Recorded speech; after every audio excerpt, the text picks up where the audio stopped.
Pra quem cresceu com a magia da Disney, vamos combinar, algo parece esquisito ultimamente.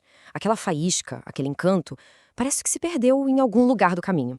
Pois bem, hoje a gente vai mergulhar de cabeça numa teoria que tenta explicar exatamente isso. Vamos analisar o que estão chamando de o grande reset da Disney Animation. Mas antes de começar, é fundamental deixar uma coisa bem clara. Tudo que a gente vai discutir aqui é uma análise baseada na tese de Alan Ang, na série de artigos dele, os D-Files, publicados no filme Threat. O nosso papel aqui é simplesmente destrinchar e apresentar os argumentos que ele levantou, ok? Então a pergunta que a reportagem do filme Threat joga na mesa é essa aqui. O que realmente aconteceu com a Walt Disney Animation? Porque, segundo eles, a história oficial, aquela que a gente conhece, talvez não seja bem a história completa. Existe uma outra narrativa, uma sobre uma mudança radical que aconteceu por trás das cortinas. E essa outra narrativa, essa teoria, ela tem um ponto de partida muito claro.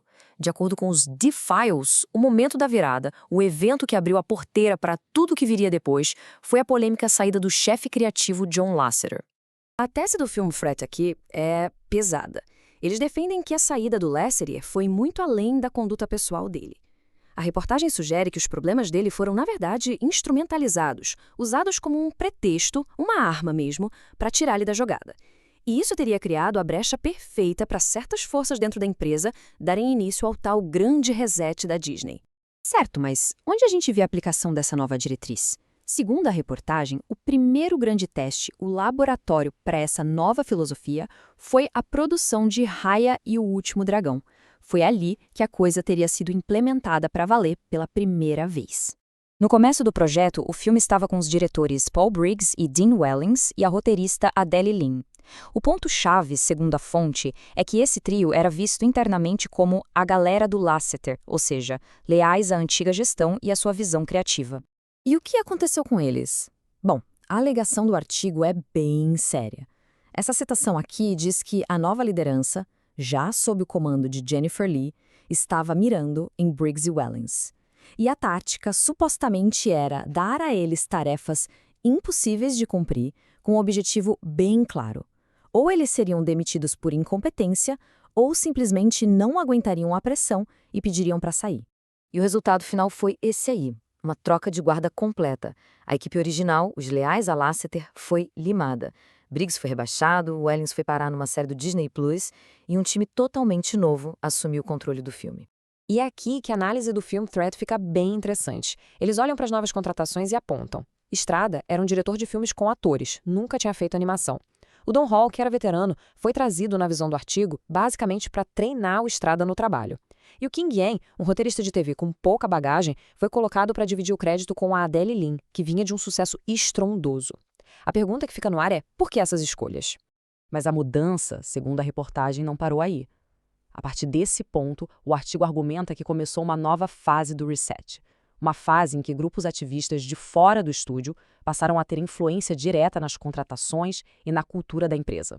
O filme Raya, que era um projeto da gestão antiga, acabou se tornando o que a reportagem chama de o primeiro caso de teste de DEI da Disney. O foco da produção, de repente, mudou. A meta passou a ser atingir um equilíbrio de gênero de 50-50 e, para isso, começaram a recrutar muita gente de fora da empresa e de escolas que não eram a tradicional CalArts. Isso nos leva a um conceito que o filme Threat considera central, a ideia de ser aprovado pela YA. YA significa Women in Animation, um grupo de defesa da indústria. O que o artigo alega é que concordar com a missão desse grupo se tornou uma espécie de filtro, um selo de aprovação para decidir quem podia ou não subir na carreira dentro da Disney. E essa citação resume bem o argumento. A alegação é que só o talento já não era o bastante. Era preciso ter também um alinhamento ideológico. A reportagem chega a citar relatos de artistas que teriam sido colocados numa espécie de lista negra só por discordarem da missão da UIA. O ponto central é esse: a conformidade supostamente virou mais importante que o mérito. E a fonte vai ainda mais longe. Descreve a criação de comitês exclusivos com reuniões criativas só para pessoas que se identificam como mulheres e não binárias. E o artigo classifica essas reuniões como salas de guerra literais.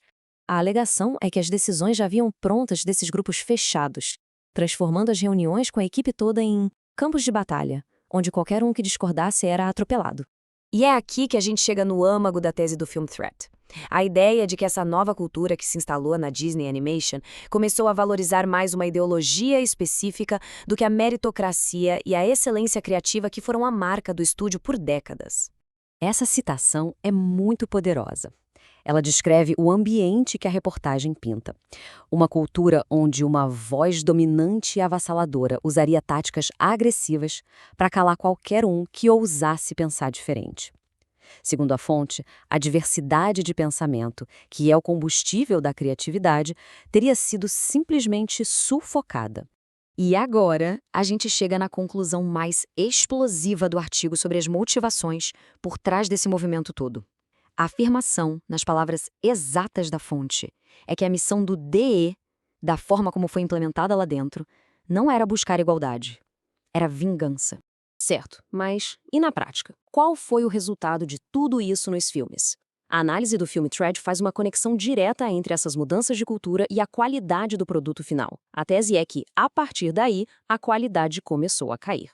Vamos dar uma olhada na linha do tempo que eles apresentam. Segundo o artigo, Raya ainda deu certo porque tinha muito talento veterano na equipe para carregar o projeto nas costas. Mas aí veio Um Mundo Estranho, coescrito pelo Kenny Wynn, da nova equipe, e foi um fracasso retumbante. E por fim, Wish, que foi uma decepção de crítica e bilheteria, e segundo o autor foi o que motivou ele a fazer toda essa investigação. O argumento final é bem simples e direto. Conforme o pessoal experiente, a velha guarda, foi saindo ou sendo empurrada para fora, a qualidade das animações da Disney começou a descer a ladeira, de forma lenta, mas constante. O grande reset teria tido um preço criativo muito alto. E diante de todo esse cenário, a reportagem termina com uma pergunta que com certeza ecoa na cabeça de muito fã por aí. O que o próprio Walt Disney acharia disso tudo?